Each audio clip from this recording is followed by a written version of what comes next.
IVM. Hello and welcome to the Habit Coach podcast. I am Ashdin Doctor, your habit coach. And today for a second time, we have Steven Whitney with us. And if you missed the last episode, please go listen to it. It was a fantastic deep dive into breathing. And we completely geeked out.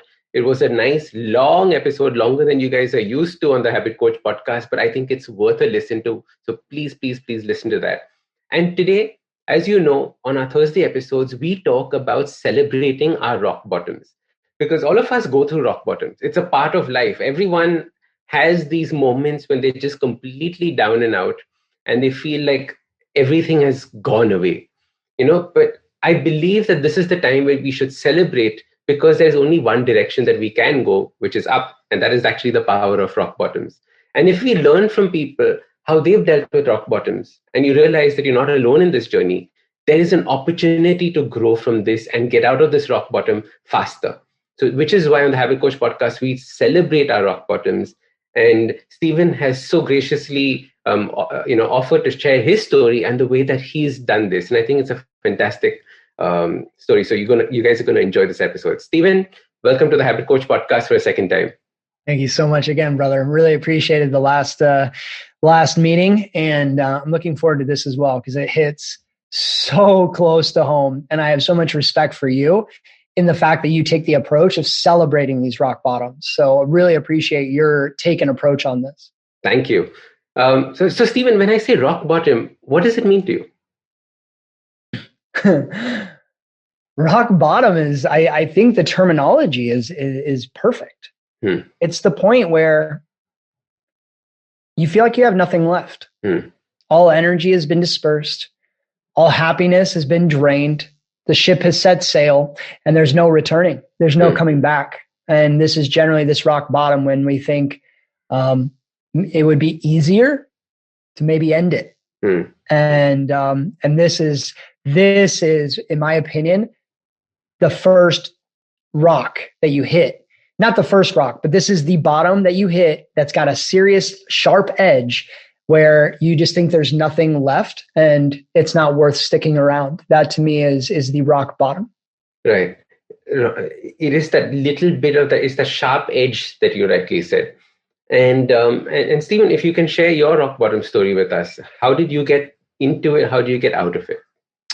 Yeah, I mean, it started with corporate America. Okay. And so I moved to Denver, Colorado, became a building engineer. I was 25 years old, and I built a big business. I mean, I was, I was making 10 grand a month, if not more. And I had a penthouse apartment in downtown Denver, big truck, fancy cars. I drank daily, did drugs on the weekends, and I was happy, actually. I thought I'd been successful, drank good scotch, smoked good cigars. But I was also mega stressed out. And I weighed about 50 to 60 pounds more than I do now. Wow. So I was very, very unhealthy. Anyway, through that, my mother became very ill and out of nowhere, we found her unconscious. She had gone to the doctor, gotten cleared from the doctor. A week later, we found her unconscious. And a week after that, she died. And she was diabetic.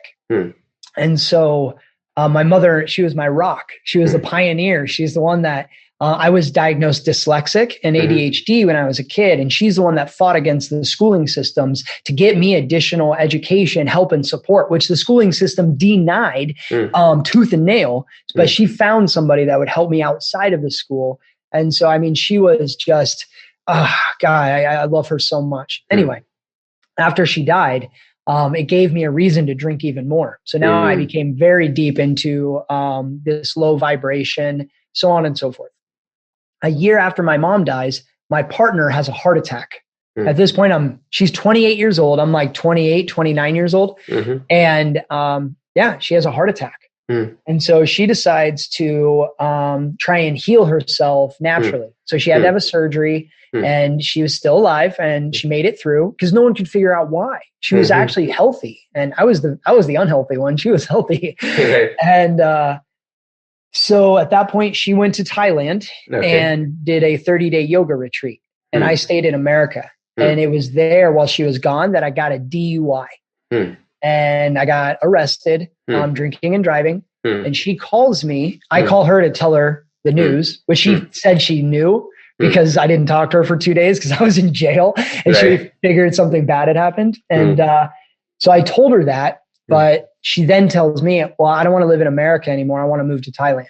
And I can't leave the country if I get sentenced with a DUI. I legally can't leave the country. So I was destroyed. So anyway, I quit drinking, quit drugs, everything. I was completely sober, 5 months, went to the gym every single day, got in really good health. And I felt amazing. Best I'd ever felt in my life. And I prayed to my mother every single day, please help me get out of this. I swear I'll change my life. I'll do good for others. Please help me. It like brings me to tears, actually. And sure enough, out of nowhere, my case got dismissed. There wasn't enough validation or proof. My DUI got completely dismissed. Well, we had already sold everything we owned because I had to believe that it was possible. And so I decided to sell everything, sold the house, the business, the cars, everything. And then the case got dismissed. We were on a plane 2 weeks later, landed in Thailand, on this small island that specializes in healing, yoga, meditation, breath work. The best teachers from around the world come to this island, and people come here to heal, to train, to learn, to grow. And I decided to go with my partner to do this. And this is where my rock bottom happened. So you guys may think that, okay, great. Steve, that was rock bottom. No. That was simple. That was nothing compared to what I hit. Okay. And surprise. the plot thickens. Plot twist, right? Yeah. And so this is where on the previous podcast, I talked about your identity and how we identify ourselves with the world in the default mode network. So at this point, I'd gotten rid of my business, right? And my label as a building engineer and property manager, I let that go. So I come to this island, I'm surrounded by everyone wearing white and being all yogi and doing tantra and eye gazing and hugging for 10 minutes and all this other stuff. And it was like, oh, this is ridiculous. I mean, I was really turned off by it, but I had convinced myself that this is what my partner wanted. She wanted me to be a yogi. So I was like, I'm going to step up. I'm going to become a yogi. And so I did 30-day intensive yoga trainings. I did deep Buddhist meditations. I did Vipassanas. I did Reikis, energy work, Qigong, rebirthing, holotropic breath work. I did it all. And it got worse and worse and worse.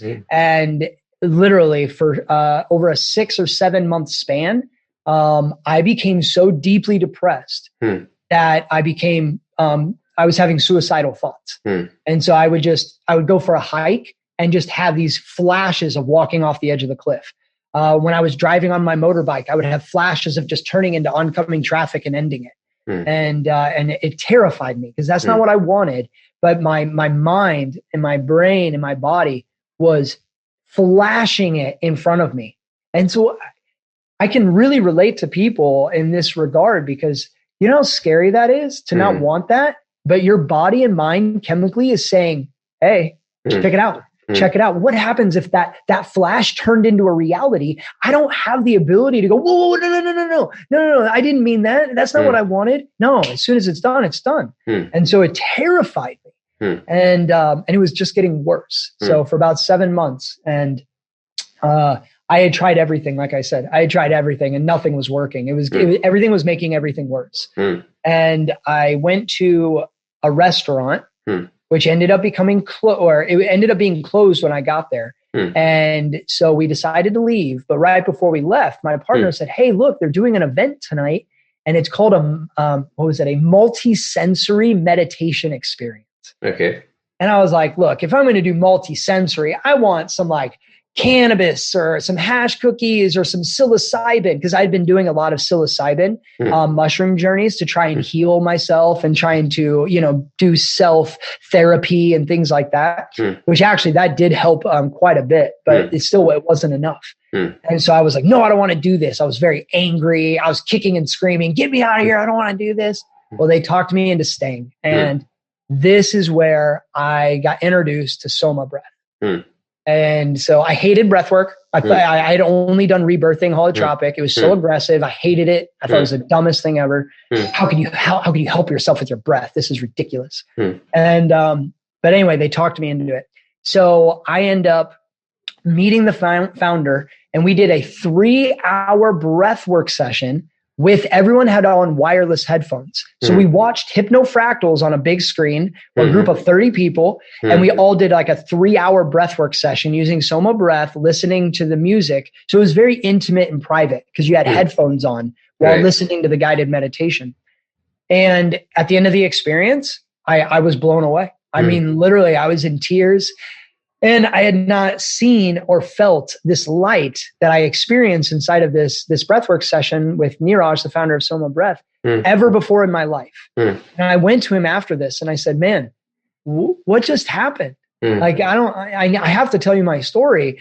I've never felt this way before and I have to know more. Please, I'll do anything. Just teach me more. And a week after that, so I followed him and hung out with him for a week. We did some really cool, fun stuff. And I just felt so attracted to this feeling and this breath and the knowledge and the support of this little group of people that we had kind of put together almost. And a week after I did that session, Neeraj asked us if we wanted to do an instructor training retreat. And we all were like, absolutely. And that was the very first SOMA Breath instructor training retreat that was ever done. And that was over 3.5 years ago. And now I am a SOMA master instructor, their teacher trainer, and I manage the instructor training program and platform and help inspire instructors to go get into different verticals, corporate, schooling, kids, and therapies and all these things. And my life completely changed. And so from suicide to helping people get out of those thoughts, my life completely transformed. Wow. And it was something that I really give my heart and soul to this work, to this SOMA Breath. Without it, I'm not even sure if I'd still be around. Yeah. And Steven, it's so interesting. When you were talking about it, I was remembering that very often when we are at our rock bottoms, we try and make a dramatic change, because we feel that dramatic changes is actually going to help us. Like you did, and you said that wasn't your rock bottom, but you sold your company, you moved homes, you did all of that because you technically wanted a change of something. Correct? What instead can we do to get out of a rock bottom? Are there baby steps that you should do instead of something this dramatic? Oh, you did this on the last podcast. You asked just the best questions. So my belief in this, and this is only my opinion, my perception, so just please take it for what you will. But I did everything backwards. I believe that if I would have started with proper pranayama first, then I would have put my mind and body into a state that it would have received the other changes. One, I was doing it from a place of lack. The yoga, the meditations, is because I thought my partner was going to leave me if I didn't become a yogi. So again, number one is to find purpose and passion. Number one, not for others, for yourself. You got to find out what makes you happy. And this can just be, maybe this is like a special ice cream or a cookie, or maybe this is putting your feet in the sand, or it can be one special song. It doesn't need to be this big elaborate thing. Just find one thing that makes you happy and really brings you a sense of joy. And then you start to expand on that. But if we're trying to do something from a place of lack, I'm not good enough, or I need to do this for this person, that immediately is the wrong energy to put towards this. And it's going to bring you suffering. Okay. And so that was the mentality that I went in, but no one taught me that I needed to focus on my own self-love, my own self-worth, what I was grateful for, what made me happy. I was trying to do what I thought everyone else wanted me to do so that I could receive happiness rather than tuning into the happiness that existed inside of me already. Correct. Okay. So don't go running all over the place trying to become super yogi or holistic or anything. It doesn't need to be like that. Okay. And in my opinion, you start with breathing. Because you create the condition and environment inside of your body. And if you guys listen to the other podcasts, you understand how important your breath is to the physiology and to your brain and your thoughts. If I would have been able to tap into my endocrine system and learn how to manufacture feel-good hormones, release neurotransmitters that make me feel good, then that would have been the beginning stages for me to find the joy and the happiness that I had within. Correct. And then once you create a better foundation within the internal world, then you can move into deeper forms of meditation. You can start incorporating a yoga practice and routine. You can move into the Qigong. You can move into the traumatic energy work, releasing traumas and going into doing shadow work, all of these things. But I went into that stuff first. My body wasn't prepared for it. So it ended up like just destroying me, absolutely destroying me. And this isn't something I've ever heard anybody talk about. And so I really think, if you can start with your breath, not because you're doing it for someone else, but you're doing it for yourself, find the joy and the passion. And now that is what will fuel you and propel you into the other things that will help you grow into the human being that you truly are deep down inside. Lovely. Steven, you said something that's so important, and do it for yourself. Half the time we get into our rock bottoms because we were trying to please others and not necessarily being genuine to ourselves. And there are so many stories, especially with my clients who have gone through their rock bottoms, that you can understand, saying that, wow, so basically you were going after these things for other people because you believe that creating that money and that wealth and that business was what you thought was success. But it was success in the eyes of somebody else. It wasn't success for you. So figuring out what your, honest truth is, in the sense that, what is actually going to make you happy, what is actually going to make you at a state of ease, not for the sake of somebody else, is, I think, a starting point as well for your rock bottoms. Like you said, start with your breath because that's the only thing in your body that you can control.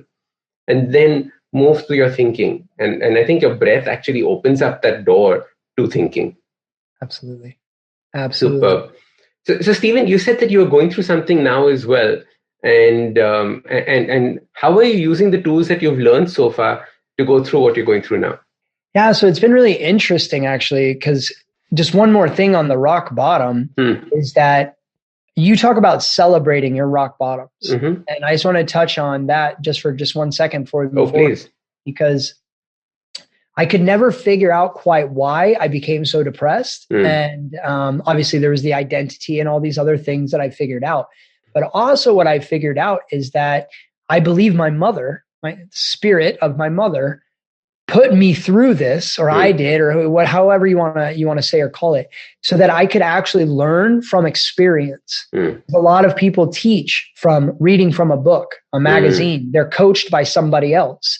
But have you actually gone through the shit? Have you hit the rock bottom and gotten yourself out of it? And I felt that it was something that I later found out that I needed to do to move fully into the role that I'm in now as a conscious leader and an inspiring human being to help others get out of it, because I can speak from truth. And so that ended up becoming my celebration.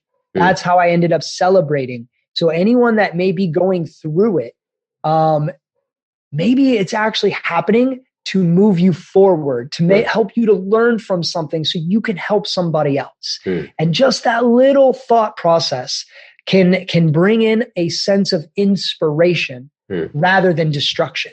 Correct. And this can change that chemical balance and how it is that you see things. Not that you need to stay there, but let that motivate you to get out so that you can start sharing. Because this is how we elevate and expand humanity, is that I learned something, go through something, I share it with you. And then you share and go through something, and then you share it with someone else. This is how we make a shift in humanity. And Correct. So this can be an inspiration for you guys. So lovely.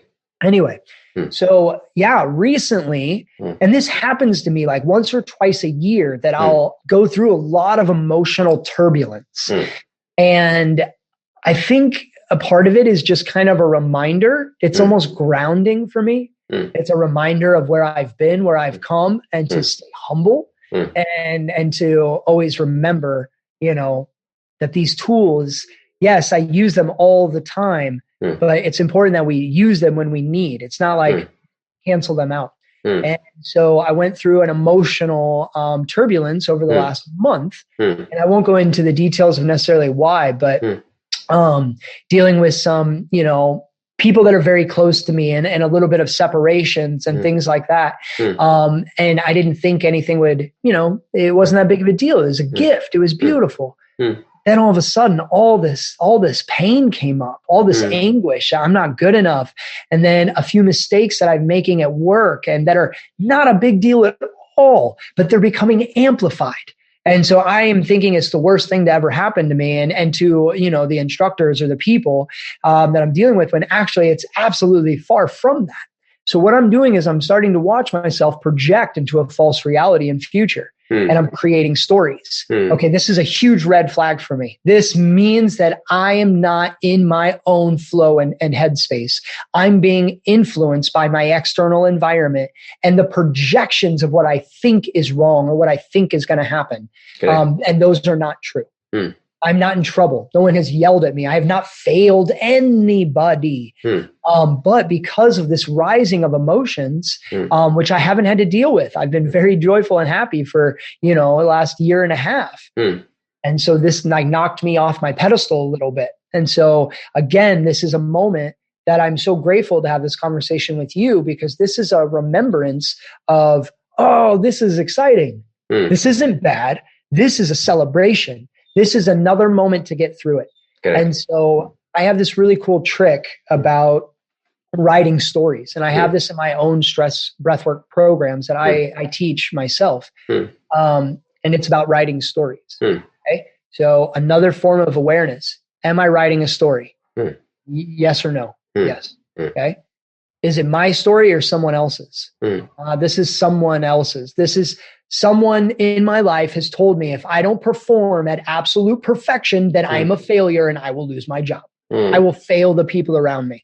So it's not my story. Okay. This has actually been given to me by one of my mentors or one of my bosses somewhere in my life. Okay. Fair enough. So am I writing a story? Yes. Is it mine or someone else's? This is someone else's. Doesn't make me happy. That's the third question. No, it doesn't make me happy. And then the final question is, in this moment, I choose to blank. And that's where you shift from the world happening to you to the world is happening for you. This is something really important. Guys, the world and all that shit is not happening to you. It's only happening for you.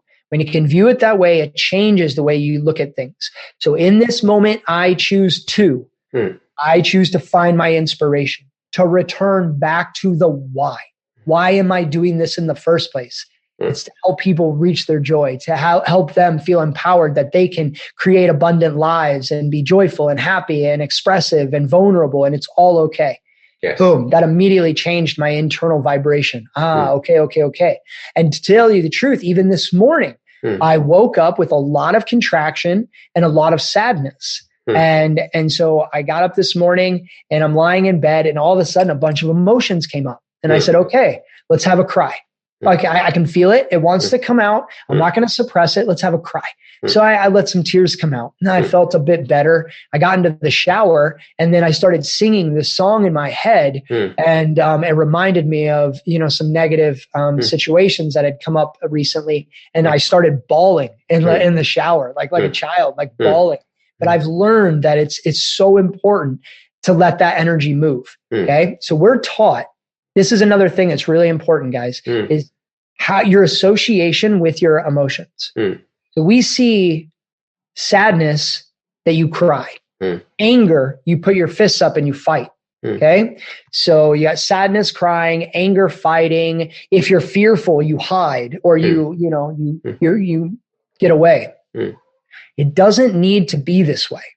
So emotions are energy in motion. So they carry an energy. We've only been taught to deal with them in the way that we have been taught, which is fight, cry, or hide. Okay. Right? So if you take the forward approach to change how it is that you have this relationship with those emotions, they can change everything in your life. So what I do is I try and transmute the energy. Because it's just energy. It's energy in motion. That is emotion. It's nor good nor bad. It's just energy moving. So my sadness, I direct towards my passions. So if I feel sad, then I start to focus on the things that I'm passionate about, and I try and drive that energy towards it. Okay, the things that I'm passionate. And then before you know it, that sadness then kind of disintegrates, and you're left feeling this elevated feeling and emotion about your passions. Because if you're really passionate about something, it can make you cry. I've cried many times out of just pure joy because I'm following my passion. So do you see how you guys can like shift it kind of? Same thing. If I'm angry, okay, that becomes my drive.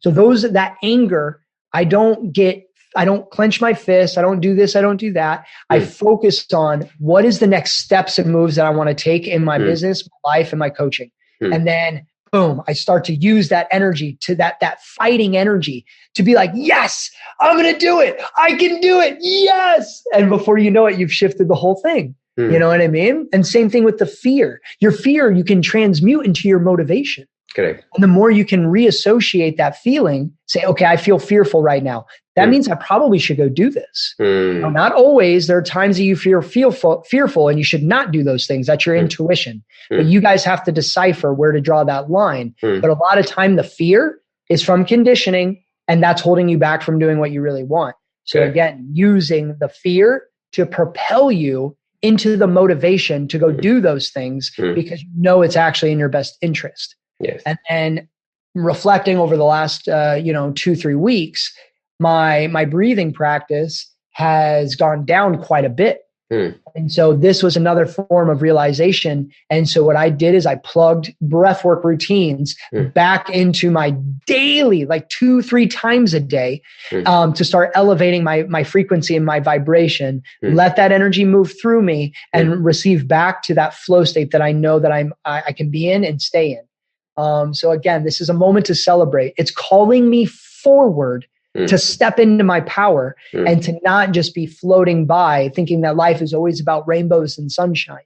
No, this is a moment to celebrate. I'm feeling a little low, but that is not who I am. And that is not what I'm going to be doing. This is a moment to celebrate, to learn, plug in what I know and understand, transmute that energy, breathe into it, elevate the state, and really get into that flow state that, I'm so adamant about. And you guys can probably hear it even in my voice. Yeah, I'm talking about crying. I'm talking about sadness, anger, doubt, fear. But do you hear it in my voice? No, because I've disassociated with that feeling being me. That is not who I am. That is what I'm feeling. But I have the ability to transmute that feeling and direct it towards the things that I want in my life.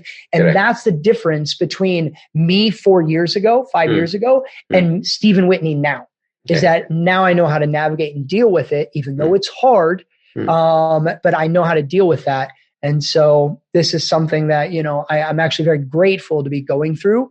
And I hope that you guys start to see the gifts, the hidden silver lining and the gifts that lie within that shitty feeling or that low vibration. It's just there to propel you forward, but it's up to you to allow that to happen. Correct. Because the feeling's going to be there. It is the way that you react to it, allow the reaction to either take place, or you choose your response.